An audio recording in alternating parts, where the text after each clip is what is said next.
move over to our B-roll. So last week? Should we write these down as we're going? Maybe put this in a notepad. Are we giving some? I'll write it down right here. We're giving some predictions. Okay. So we have the Game Awards nominees 2021. Yeah. So we'll start off with I picked the bigger ones because there's like best, person mopping the floor. Like I get that. There really is best. And that's cool. But like best person that's watched an esport. Yeah. Yeah. How many G Fuels have you drank in one night? And that's great. It's just we're gonna follow like the biggest ones, at least for the show. But Game of the Year. So we got Deathloop, It Takes Two, Metroid Dread, Psychonauts 2, Ratchet and Clank, and Resident Evil Village. I think we've each played 3 of these. So I played Deathloop, It Takes Two, didn't finish Deathloop, Ratchet, and then Resident Evil Village. Yeah, so you played 3. I played It Takes Two, Psychonauts 2, Deathloop. Which actually I've finished all 3. Man, this has been a good year for me finishing games. I never finish games. That's good. You pass it on to me now where I don't finish games. But I think it's just Metroid Dread we haven't finished. Yeah, neither of us have tried it. And this, for Metroid, I want to play it really bad. But you finished Village, didn't you? I did. And you got close on Ratchet and Clank. Got pretty damn close, and I'm going to finish it. It Takes Two. We both played together for like 2 months. Such a good game. Great game. Yeah. That's my favorite. And then Deathloop, I want to see it through, and it's a really cool idea. I just didn't finish it. Sure. But for me, It Takes Two easily. Sure. But I thought that beginning of the year, where like we were playing it, I was like, oh shit, this is my favorite game of this year. It was in a long time. Yeah. For It Takes Two. I would say so. What do you think? Because you played the hell out of Psychonauts 2. I know you love that one. Psychonauts 2 for me just barely ekes it out, but It Takes Two was such a phenomenal game. And it sucks that they're also so similar to kind of like have to compare them like that. But Psychonauts 2, it also has the history of this is taking a whole bunch of plot lines from how many years ago? I can't even remember. Back in the OG Xbox. It's Psychonauts. And tying that up into it. So it did have an advantage. Where does Resident Evil sit for you on this spectrum? It's not too far behind them. I mean, It was really good. Well worth the wait from 6 to Village. And 6 for me was a great, just revitalization of the franchise, and loved it. And then 7 was the same way, where it was creepy, it was still fun and arcadey. Loved it. Played on the next gen systems too. That was dope. The amount of fun I had with It Takes Two very much exceeds that. Yeah. The only bummer I have is that, and it's been controversial, but with Forza Horizon 5, I haven't finished Forza Horizon 5, played it for a week, but I really, really love that game. I would still take It Takes Two because I had such a special time playing with it, but I would at least want to see Forza on there. And I wonder if it's not a bias, right? But it's this thing where, because it's a racing game, it's like, shouldn't be in this, this group of games, but it was still like really highly regarded across the board. Right. So, and it has its presence on the list. We'll get to it, but Game of the Year, I think it should have had a nod. I don't know what you'd subtract because these are all bangers. I would maybe say take away Resident Evil Village. Yeah. Maybe. It's such a tricky list too. There have been so many amazing games that have come out this year. Like, do you just add more to the list? Do we need to bloat this a little bit? Because this is not as extensive as it really should be. That's the thing. It's kind of hard to just boggle it down to 5, 6 games. We get a banger a week for an entire year. Right. So it's tough, and maybe you need to open this up a little bit, Jeff Keighley. But at the same time, it's hard to boil it down. With maybe I would even take Deathloop out. I know it had like 10 out of 10s for a lot of people, but it's all subjective though. That's the thing. It's like Game of the Year is different for everybody. So it's kind of, we're splitting hairs at this point. I don't think it was Game of the Year material. I don't know anyone that thinks Metroid Dread was Game of the Year material. I think a lot of people dug it, but I would love to try it. I'm just also, and I hate that I'm a piece of shit, but it's like, it's $60 and I wish it was a little cheaper, but knowing Nintendo, they never discount games. This will be $60 until Switch 25. They'll stay that way forever. And it's a bummer. I'd love to see it because then they have more people jumping in, blah, blah, blah. I get it.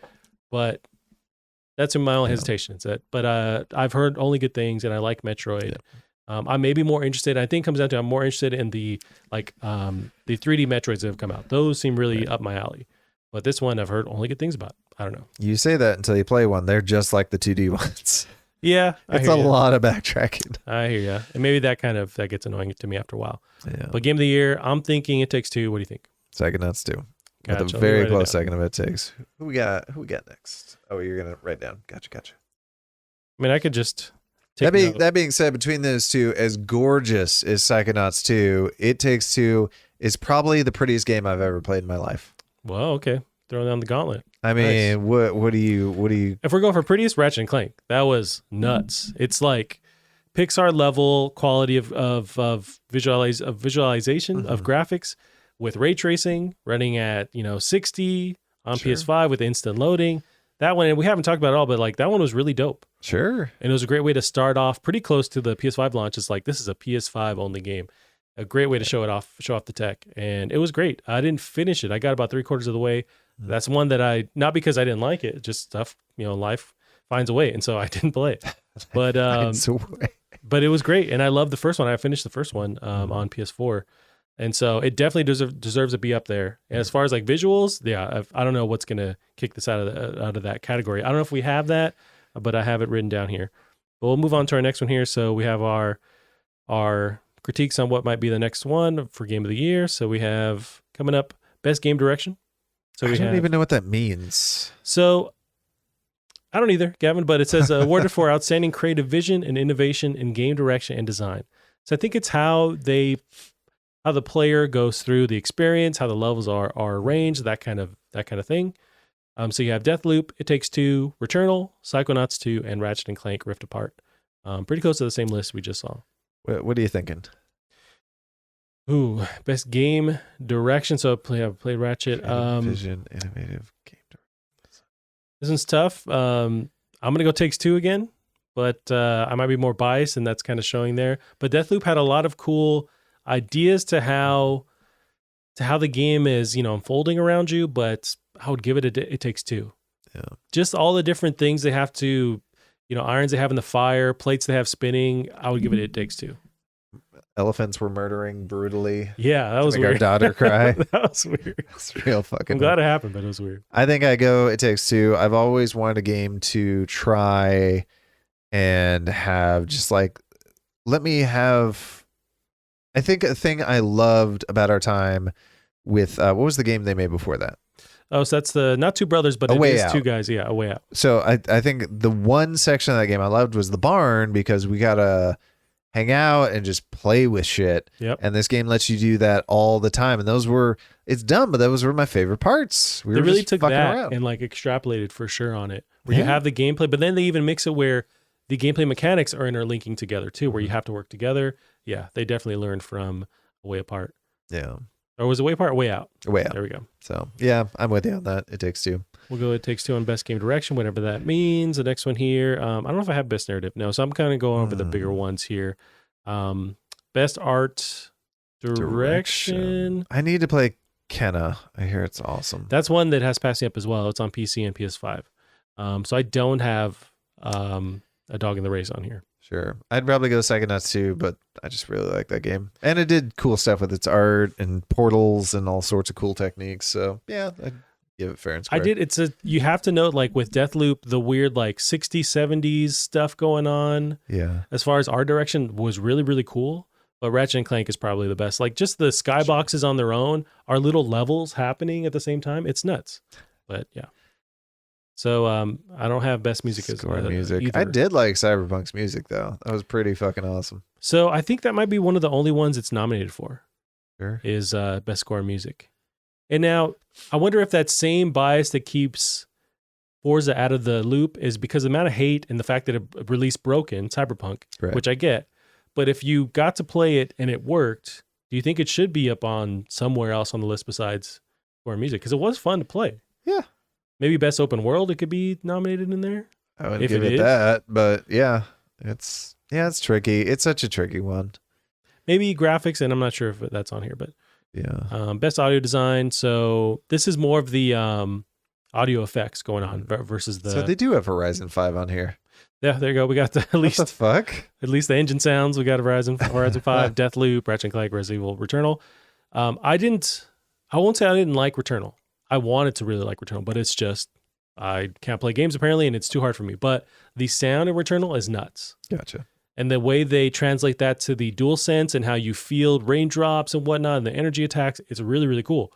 So with the little bit I played, even though I love Horizon 5, I would give that Returnal. But This is on your list here. So I don't have a dog in this race. Deathloop was fine. That's the only one I played. Yeah. Where do you sit? I'd say Returnal because of the cool effects that they really pushed in Returnal.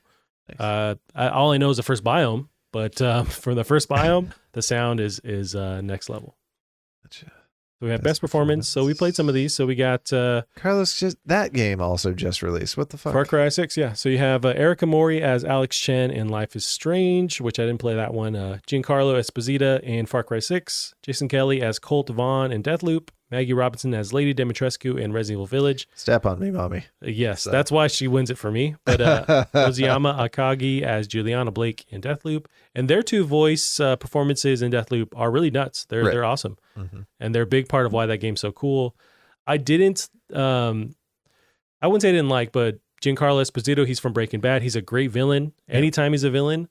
But it was part of it was the writing and like the facial capture stuff in Far Cry 6 fell apart for me. Yeah. So I wouldn't give it to him just based on that. But the Lady Dimitrescu, Maggie Robinson, her performance is dope. And for me, that made Resident Evil Village. And she's also in there not as long as you think. So it's kind of a bummer. Oh, really? That yeah. sucks. It does. But I'd give it to her for sure. Gotcha. So we got best performance. Best action game is one of the next ones here. It's also a weird category. So I'm skipping on. You know what? I didn't bring up best indie. So we've played some of these. So Death, 12 minutes, first off. Mm-hmm. Death's Door, Inscription, Kind of Bridge of Spirits, and Loop Hero. I need to finish Death's Door. That was so fun when I played. Yeah, I sank maybe like 8 hours into it, and it's really cool. But you were a huge 12-minute stan. I was, because it was really weird, and I like time loops that happen in games, and the story's fucked up, and the options they give you is very point and click, but it feels good to like figure stuff out and try things. Right. And I had Megan next to me the whole time, and like we played together where it's like, let's try this, let's try that. Just for that experience, I really liked it. So compared to them, and I haven't played Loop Hero, I know people were balls out of their mind for Loop Hero. You would not like Loop Hero. It sounds like I wouldn't, and I dig that you loved it, but I think I could tell that it just wasn't for me. But how'd you feel? It's a good game to play while you're eating. Really? Although I've started picking up Dicey Dungeons again, so that's also a good one to play while you're eating. Okay. Yeah, but that's so 12 minutes has it for you, or how are we I would feeling? say 12 minutes. Okay. Death's Door is very close, and then haven't played Kenna or Loop Hero. Yeah, I still need to play Inscription. I've only played the demo, but yeah, I think Death's Door. Can we back up? I want to see what the last two was, because there's one. It's ongoing. So Apex Legends, Final Fantasy, Fortnite, Genshin. Yeah. That's, I did put it. Games for Impact. So Before Your Eyes, Boyfriend Dungeon, which I heard good things about. I still need to finish Chicory. People are really positive on that. Life is Strange. I played one of the Life is Strange games, and it was cool. It was one of the last ones that came out, but I just didn't have much interest in True Colors. And then No Longer Home, haven't played it. Gotcha. So yeah, I haven't played a lot of those Impact games, and because my boy's in here somewhere. Or is it so there's Best Action was my next one. Well, we can touch on VR. So Hitman 3, I Expect You to Die 2, Lone Echo 2, Resident Evil 4, and Sniper Elite VR. I haven't played any of them. So I would have played Resident Evil 4, but it's locked to the Oculus 2 for however that exclusivity is. It's a bummer. I haven't heard anything about Lone Echo 2. I heard the first one was really, really good, and expectations were high for number 2, and I've heard nothing about it. I did play the first one. I know it was free when I got my Oculus, and so it's Ready at Dawn too. They did one of the God of War games on PSP. Really? Yeah, they're a big dev. But so with that one, you're moving in, in VR, but in like full 3D space where you're in a spacesuit. You're able to jetpack around, and you're almost playing like a weird soccer frisbee thing where you're throwing these discs. Yeah, and you can like stop each other, punch each other. You have to throw it into an area. So it's like almost like a weird 3D soccer thing going on. It sounds like the game in Ender's Game, like where you have to zoom past each other in 3D. Oh yeah, it's sort of similar to that. Huh. Yeah, it was cool. I haven't played the sequel, but yeah. And when I got my Oculus, I was like, oh yeah, this is cool. I'm gonna play Half-Life Alyx, so I just jumped straight into that. But yeah, and I can't wait to play Resident Evil VR eventually. Yeah, pretty incredible. But I have Best Action Game here. Yeah, we got Back 4 Blood in there for some reason. Yeah, you think it'd be more ongoing, but I guess because it's so soon, I don't know. But you have Back 4 Blood, Chivalry 2, Deathloop, Far Cry 6, and Returnal. Any strong feelings?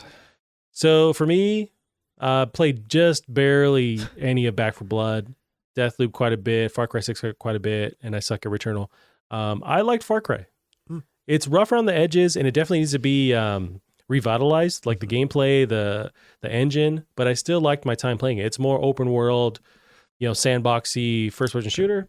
I loved it. But yeah, I would say Far Cry 6. I'd be curious to see you try the Far Cry DLC. Apparently, it's kind of like Deathloop. With Voss and the weird stuff going on. Yeah, I watched a trailer. I think it comes out soon, but I don't think it's out quite yet. Oh, I thought it was. Okay. Yeah. I don't believe so. And I haven't seen any reviews for it, but I know that's coming up. And it looks dope. And Voss is a cool character. It seems like they already announced that they're going to tackle each classic villain from the past ones with DLC coming up, so that could be really cool. And Voss looks really dope too. That's just perfect. Do a time loop with the guy whose catchphrase is the definition of insanity is doing the same thing and expecting a different result. Now he has to do it. Yeah. Yeah, really cool. That's one thing I love about Far Cry 6 is that they do their main line and then they're free to just, get weird with it every time. And that's usually where they shine. Right. Not their main game. So that's the big ones that I pulled up here. The last one, it's similar to Best Action Game, but it's Best Action Adventure. And here's where your boy Marvel's Guardians of the Galaxy is, Metroid Dread, Psychonauts, Ratchet, and Resident Evil. I still give it Psychonauts too. I thought The Lost City was in one of those categories though. I think you're right. Where are we at? We have best role playing. Nope. Oh, there's Cyberpunk. Oh yeah, made a presence there. We have best fighting. Oh boy, Nickelodeon All Stars. That'll go into one of our next stories here, unless we stick with the numbers. Where's best family? So I like to see that It Takes Two was there. It's definitely like your family could play it. Oh, absolutely. Mario Party Superstars, Pokemon Snap, which I meant to play it, haven't.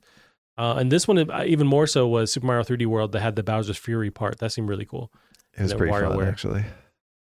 We got that, and I'm not seeing. What was it? The Sunken City? Yeah, the Lost City. Lost City. It wasn't under indie either. Yeah, I thought it was. Now they have their cutoff time, but best multiplayer, I would already give it to Infinite already. But they have their cutoff time, and he loved Valheim though. I did. Damn, I forgot that was this year. I played a shit ton of Valheim. The only reason why I stopped because I rage quit because I had all my stuff on a boat, and so many hours spending crafting stuff. It sank and it's just gone forever. No, it wasn't gone forever. I could go venture out to get it, but it was so far away, and you're left with nothing until you go get your stuff back. I had to walk away. Gotcha. But it's really, really cool. I heard good things about Knockout City. I played it beta or whatever, the demo. I was getting my ass whooped, and so I may have rage quit. Yeah, I didn't play much of it, but it seemed neat. You have New World, which Amazon people love this game apparently. Sure. So that's there, best multiplayer. Where's Content Creator of the Year. I'm not big on these content creators, or I don't know them. Don't know any of them, but I know they do that every year. Debut indie. There we go. The Forgotten City. Everyone go vote for it. It's amazing. There's nothing like it. I mean, it is a time loop game, but it does the time loop slightly different, and it's a game where you talk. Like it's a lot of talking and puzzles, and it's really cool. Gotcha. I'm giving it to Valheim, and I predict they do as well, but I think I need to play that as well. But that's the big ones. So we have December coming up is the Game Awards. Sure. And I will send you the date. You've got to try and make it work where we can stream it and watch it for the podcast. We always, got to have our... And didn't they say there's going to be like a bajillion more announcements this year? Yeah, there's 99 announcements, and they have, a whole musical orchestra there as well. And they're going all out back to normal, Game Awards stuff. So, and before the Corona, we had the Xbox Series X was announced there. They had some big announcements. So I'm glad they're going back to that, and it'd be really cool. I'm excited. So he's announcing the Dreamcast 2, right? Oh yeah, I can't wait. Dreamcast 2 is coming back, baby.